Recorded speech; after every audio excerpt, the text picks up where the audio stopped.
An older AI model officially beats Harvard doctors in the emergency room. Tech giants fire thousands of workers to fund agentic AI. And Apple signs a historic chip deal with Intel to survive the global hardware crunch. Welcome to this week's Rundown. I am your host, Anna. This podcast is researched and produced by Etienne Noumen, senior software engineer from Université Laval, based in Calgary, Alberta. Today, we perform a forensic autopsy on the week of May 3rd to May 10th, 2026. This week, the artificial intelligence industry began ruthlessly reshaping the physical economy. The white-collar labor purge has accelerated, with Cloudflare and Coinbase cutting up to 20% of their workforces to shift to agentic AI-first operating models. Simultaneously, the sheer scale of AI compute is breaking the global hardware market.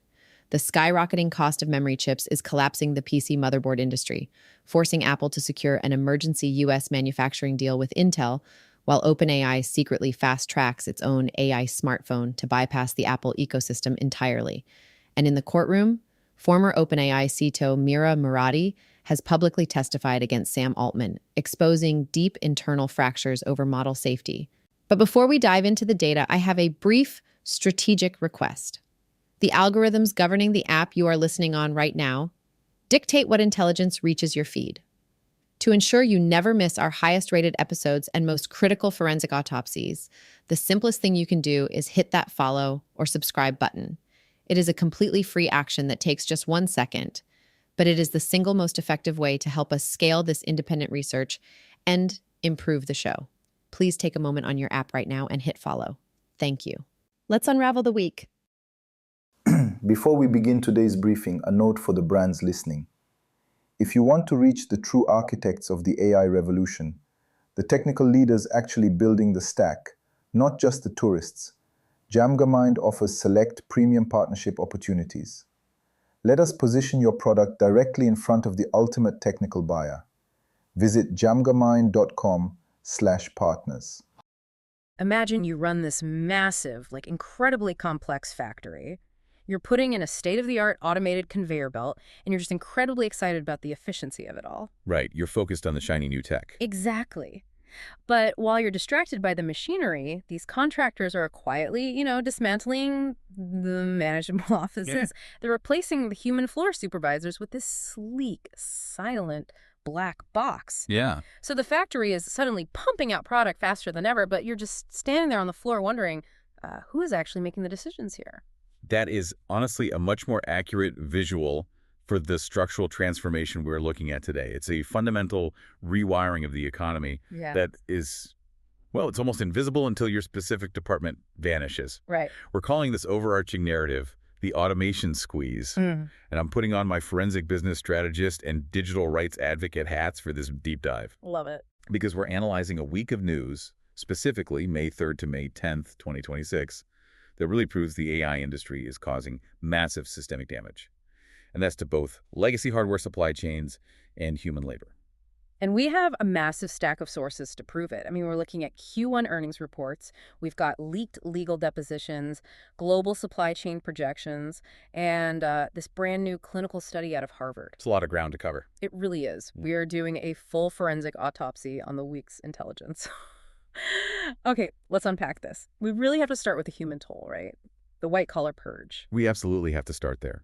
Because AI is no longer just this, neat productivity tool you use to draft an email or summarize a PDF. Yeah, it's way past that. Right. It has been explicitly weaponized into a corporate restructuring tool. I mean, we saw 2 brutal case studies just this week. The numbers are staggering. They are. Cloudflare laid off 1,100 workers, that is 20% of their entire staff. And then Coinbase cut 700 jobs, which amounts to 14% of their workforce. What's wild to me is the transparency. I mean, on the earnings call, Cloudflare CEO didn't even do that vague thing where they blame macroeconomic headwinds. No, they were very direct. Yeah, they cited a 600% jump in their internal use of AI. They said they're moving to what they call an agentic AI-first operating model. Which is quite the phrase. Right. And Coinbase is doing something really similar. They are completely flattening their org chart. They're implementing these one-person teams. Right, where a single human uses AI to just blend engineering, design, and product management all together. Exactly. Well, I mean, agentic AI-first operating model is essentially a boardroom smokescreen. It's a way of justifying permanently evaporating jobs that will never come back. Yeah, just totally gone. As a strategist, I look at that phrase and I see a financial maneuver, not a technological one. My empathy is entirely with the workforce here. I mean, think about the actual mechanics of a one-person team. Walk us through it. Okay, so a single product designer writes a prompt. Then the AI generates the back-end code, it provisions the cloud servers, and it runs the A/B testing. Wow. Right. The traditional handoffs between project managers, front-end developers, and QA testers, they're just gone. It's like the transition from human telephone operators manually plugging wires into switchboards to automated routing systems. That's a great analogy. Like the middle layer isn't being violently extracted. The necessity for that role just quietly evaporates overnight. Yes. And the psychological tension this creates in the workforce is just staggering. Gallup just released a poll surveying almost 24,000 U.S. workers. What did they find? Well, 65% of the people actively using AI say it boosts their productivity. They genuinely like the assistance. Sure, it makes the day-to-day easier. Exactly. But underneath that, there is this massive, paralyzing fear of automation. Because workers are trying to use AI to help them do their jobs faster, Right. while employers are looking at the exact same software and asking, how does this do the job for them? Which perfectly explains Google's latest move. Yes, the Project Mariner shutdown. Right, so they just shut down Project Mariner, which was their experimental AI agent that surfs the web for you. But they didn't kill it because it failed. Far from it. Yeah, they kill it because it succeeded so well that they just folded those features directly into Search and Gemini. And now they're internally testing a new agent codenamed Remy. And Remy is not a chatbot. No, not at all. Remy is a 24/7 proactive personal assistant. It monitors your life, reads your emails, and literally takes actions on your behalf without you asking. What's fascinating here is the causality of that shift. A proactive agent fundamentally breaks the old internet model. Right, because you don't need to search anymore. Exactly. Just look at Ask.com. After 25 years, they officially shut down their search business this week. Man, Ask Jeeves. That takes me back. I know, they pioneered that natural language question format in the 90s. But they are the ultimate casualty of this transition. You just do not need a search engine when you have a 247 agent doing the searching, reasoning, and summarizing for you. So if you're listening to this and looking at your own company's org chart, you're probably wondering where this ends. We have these agentic models wiping out the middle class of the corporate world. Right. But here's the fatal flaw in this software dream. Where do these agents actually live? They don't run on magic. No, they run on physical silicon. Exactly. And the physical supply chain is quite literally breaking under the strain. If we connect this to the bigger picture, the software revolution is physically cannibalizing the legacy consumer electronics market. The industry is calling this crisis Ramageddon. Ramageddon. I mean, I love the branding, but break down the mechanics for us. Why is the hardware market collapsing just because software is getting smarter? It starts inside the data centers. Frontier AI models process astronomical amounts of data, right?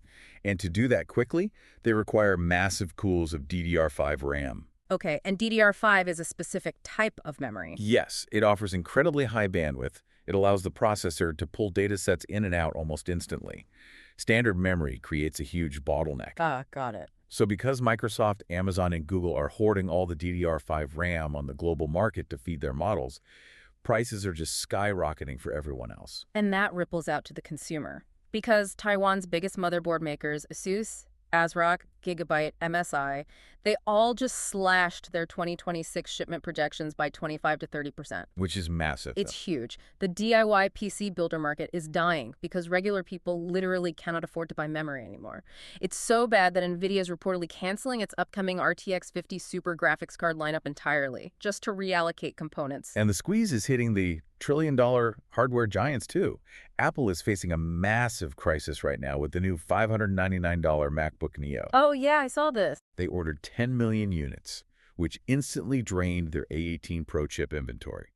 Now, they are hitting a brick wall because TSMC, the world's biggest chip fabricator in Taiwan, they don't have enough 3-nanometer capacity left. Okay, so 3-nanometer manufacturing means the transistors are microscopic, right? Yes. Letting you pack more power into a smaller space without overheating. Exactly.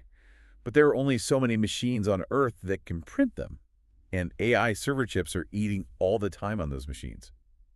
So Apple is forced to make this huge geopolitical pivot. They are now in early talks with Samsung to build chips in Texas. Right. And they just signed a preliminary chip deal with Intel. The U.S. government, specifically the Trump administration, heavily pushed Tim Cook at the White House to secure this Intel deal. Apple is just desperately trying to escape its reliance on TSMC because the global AI demand is a chokehold on their supply chain. It's a scramble for survival in the physical world. Yeah. I mean, while legacy companies like Apple are starving for silicon, the AI disruptors are just deciding to build their own hardware from scratch. Yeah, OpenAI is doing exactly that. All right, OpenAI is fast-tracking a custom AI smartphone with MediaTek. They're aiming to mass-produce 30 million units by 2027, and they're using a dual NPU architecture to pull this off. Just to pause on that for you listening, an NPU, a neural processing unit, is basically a math specialist. Yeah, that's a good way to put it. Unlike a standard CPU that handles tasks sequentially, one by one, an NPU is explicitly designed to handle thousands of parallel math calculations simultaneously. That is exactly what a localized AI model needs to run on your phone without draining your battery in 5 minutes. Precisely. And to design these complex new chips, the industry is feeding the problem right back into itself. Oh, this is the Bill Daly thing. Yes, NVIDIA's chief scientist, Bill Daly, was just on stage explaining how he uses AI models to design their new arithmetic circuits and chip layouts. The AI is doing the heavy lifting of routing the microscopic pathways on the silicon. Exactly. Wait, I gotta push back here. We have AI designing the silicon chips to build the dedicated NPU phones to run more advanced AI models. Right. This sounds like a completely closed loop. Doesn't this leave human hardware engineers totally sidelined? If the machine builds its own brain, what does the engineer do? Well, I wouldn't say human engineers are sidelined. They're being forced to move up the stack. Yeah. A human engineer is no longer manually placing arithmetic circuits on a board, just like a software developer is no longer writing boilerplate code. They become the director. Exactly. The human defines the overarching goals and constraints, while the AI handles the granular execution.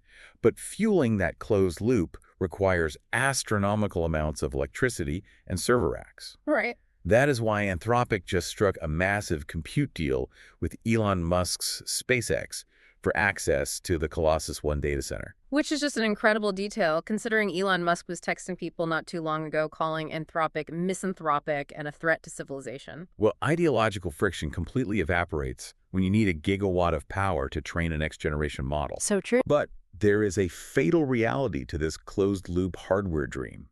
Designing custom chips, hoarding TSMC's 3-nanometer supply, and powering Colossus One, it burns cash at a rate the tech industry has literally never seen. Yeah, you cannot fund Ramageddon with $20 monthly software subscriptions. You need nation-state levels of money. Which brings us to the financial war. These frontier AI labs are mutating. To secure that physical footprint, they are transforming from Silicon Valley research labs into entities that closely resemble Wall Street private equity firms. Oh, absolutely. Look at the sheer scale of the capital moving this week. Anthropic just sealed a $1.5 billion joint venture with Blackstone, Goldman Sachs, and Hellman & Friedman. Wow. They are embedding the Claude AI directly into the portfolio companies owned by these private equity giants. And OpenAI did the exact same thing with their Deployco spinoff, pulling $4 billion from PE firms. What really caught my eye in the sources is that OpenAI gave those private equity firms a guaranteed 17.5% annualized return. Which is unheard of for a typical startup. Exactly. A guaranteed return at that level means they aren't acting like a tech startup hoping for a buyout. They are operating like a hedge fund. Are they essentially building an AI that replaces the PE consultants themselves? Yes, especially if you look at the mechanics of what they are releasing. OpenAI just launched GPT 5.5 Instant as the default in ChatGPT. Right. And their marketing specifically highlights that it drastically cuts down hallucinations in sensitive, high-stakes fields like corporate law and finance. Okay, so think about that. A human private equity consultant might spend 3 weeks manually analyzing a target company's data room just to find operational inefficiencies. Right. It's tedious work. But GPT 5.5 Instant ingests the entire company's history in seconds and just maps out a restructuring plan. They are monopolizing the intelligence layer of the financial sector. They really are. So what does this all mean for the broader economy? Let me try an analogy here. Amazon recently launched Amazon Supply Chain Services. Right, opening up their internal network. Exactly. They opened up their massive internal logistics network. We're talking 100 cargo planes, 80,000 trailers to outside businesses. It's an all-out war on UPS and FedEx. Yeah. Amazon uses algorithmic efficiency to remove human dispatchers and find the absolute fastest physical route for a cardboard box. OpenAI and Anthropic are applying that exact same algorithmic efficiency to enterprise consulting. That's a perfect parallel. They are finding the absolute fastest financial route to profitability for a portfolio company, bypassing the human analysts entirely. It is the ruthless optimization of routing, whether you're routing physical goods or capital. But, when you aggressively squeeze human labor with one-person teams, and when you hoard all the physical hardware causing Ramageddon, and when you rapidly consolidate billions in private equity, the human layer is going to rebel. Friction is just inevitable. And we are seeing that friction explode into courtroom mutinies across every single level of society this week. Let's look at the executive level first. The Sam Altman depositions leaked. Oh, this was massive. Former OpenAI CTO Mira Murati gave video testimony stating she explicitly did not trust Sam Altman. She testified that he lied to her about an internal safety board clearing a new GPT model for deployment. She was forced to bypass him and send it to the board herself. The internal power struggles are spilling directly into the public record. We also learned from Greg Brockman, OpenAI's president, that his equity stake is currently valued at almost $30 billion. $30 billion? That's absurd. And Elon Musk's legal team submitted text messages where Musk warned Brockman that he and Altman were on track to become the most hated men in America. The original nonprofit open-source safety mission has been completely consumed by the massive financial incentives required to fund the compute. But the mutiny isn't just happening in the C-suite, it's happening on the laboratory floor, too. Google DeepMind workers in London officially voted to unionize this week. A huge deal. Mechanically speaking, they are organizing specifically to block their AI research from being sold to the U.S. and Israeli militaries. This is a massive internal labor revolt within the most prestigious AI lab on Earth. And outside the laboratories, the creators who unknowingly fueled this technology are revolting too. 5 major book publishers, including Hachette and Macmillan, filed a massive lawsuit against Meta. And crucially, they aren't just suing the corporate entity. They are suing Mark Zuckerberg personally. Right. They are accusing him of explicitly authorizing the piracy of millions of copyrighted books to train the Llama AI platform. Meanwhile, regular consumers are fighting back against the hype machine as well. Apple just agreed to pay a $250 million class action settlement. Because they overpromised? Exactly. They overpromised and severely delayed the Siri AI features that they literally used to market and sell the previous generation of iPhones. Even the regulators are slamming the brakes now. Yeah, the Trump White House is drafting an executive order to set up a federal working group to strictly review new frontier models before public release. And the catalyst for that executive order is really critical to understand. Anthropic developed an internal model called Mythos. It was apparently so proficient at autonomously discovering and exploiting software security flaws that Anthropic voluntarily withheld it from the public over severe cyber attack risks. When Washington realized a private company was sitting on a zero-day vulnerability machine, they moved to intervene. Man, if you're listening to this right now, taking in the sheer volume of chaos, executives turning on each other, laborers unionizing, publishers suing over mass piracy, hardware markets collapsing, you have to ask, why doesn't this whole thing just implode? It's a fair question. Why does society tolerate this massive disruption instead of just unplugging the servers? This raises an important question, and the answer is rooted in pure utility.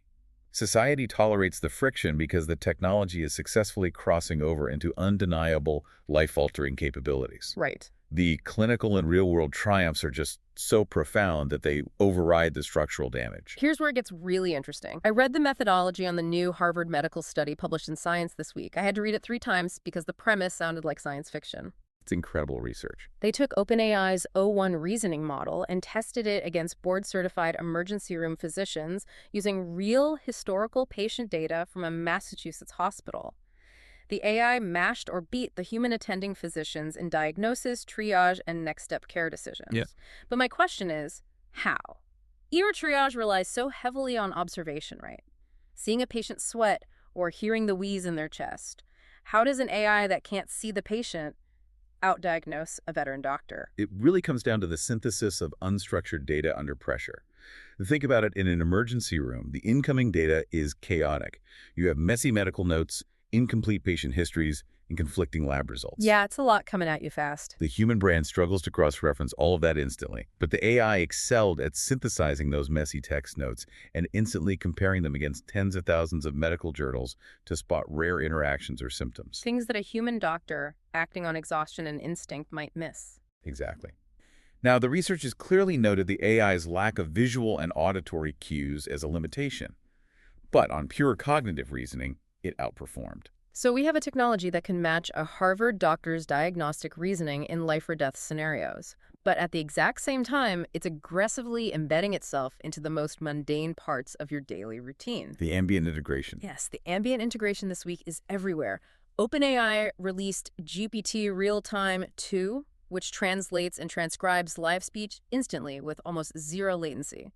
ByteDance pushed their Seedance 2.0 video generator to hundreds of millions of TikTok users globally. The walls of the walled gardens are coming down, too. Oh. Apple announced that this fall, with iOS 27, they're going to allow iPhone and Mac owners to pick third-party AI models to run deep inside their operating systems. Wow. The ecosystem is simply too big and the consumer demand too high for any one company to restrict access. Just look at what Spotify did. They opened up their platform to allow users to generate highly personal AI podcasts. I saw that.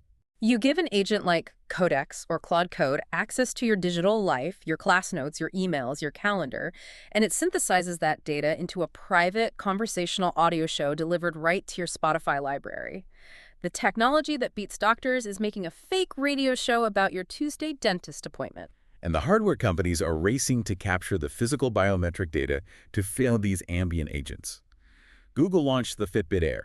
It's a $100 screenless wearable that just sits on your wrist. Totally invisible. Right. It disappears into the background while it monitors your vitals, heart rate, and sleep metrics 247. Meta is taking ambient monitoring a step further, deploying AI age detection software that passively scans the faces and scrolling behaviors of users to identify teenagers and enforce restrictions. It's total seamless integration into the background of our lives. So to bring this all together for you listening, we started with the white-collar purges at Cloudflare and Coinbase, unpacking how agentic AI is replacing middle management with one-person super teams. Right. We tracked how that software demand broke the physical world, causing a Ramageddon that squeezed Apple and forced engineers to use AI to design the next generation of silicon chips. We covered a lot of ground. We really did. We watched Anthropic and OpenAI mutate into Wall Street heavyweights to fund their data centers, and we navigated the fierce courtroom mutinies, all while the technology quietly beat our best doctors and wove itself into our watches, our phones, and our Spotify feeds. It is the automation squeeze playing out across every layer of the economy. The old structures are being dismantled while the new ones are being generated in real time. Which is terrifying and amazing. It is, which leaves us with a critical, somewhat chilling question for you to consider as you navigate this shift. Let's hear it. If an AI can now act as a proactive 24/7 agent, if it can synthesize chaotic data to diagnose you in the emergency room, and if it can even design the microscopic circuitry required to build its own successors, what is the core, fundamentally human skill you need to cultivate to survive and thrive in an agentic-first economy? Man, that is the question we all have to answer. Because as we look around this factory floor we're standing on, the old management offices are definitely gone. The black box is running the line now. We just have to figure out our new role in the production. That concludes our weekly forensic briefing. The strategic signal for this week is the cost of restructuring. The headlines this week prove that the AI revolution is not just a software update. It is a violent restructuring of capital and labor. When companies like Cloudflare openly fire a fifth of their staff because autonomous agents are doing the heavy lifting, the future of work has officially arrived. Meanwhile, the physical limitations of the supply chain, from RAM shortages to Apple turning to Intel, show that whoever controls the hardware and the energy grid will ultimately dictate the pace of this new economy. If you want to own your infrastructure instead of being managed by it, check the show notes for the AI Executive Toolkit. And as a special bonus for our community, we have exclusive discount codes for Google Workspace and My AI and Machine Learning Tutor Pro apps. You can find the email address to claim those directly in the show notes below.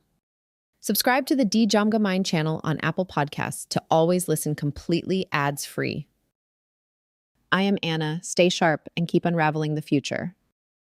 And before you go, if your company is building the tools that power the workflows we talked about today, I'd love to showcase them to this audience.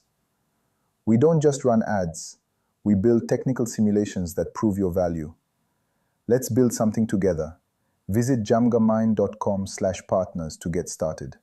Until next time, keep building.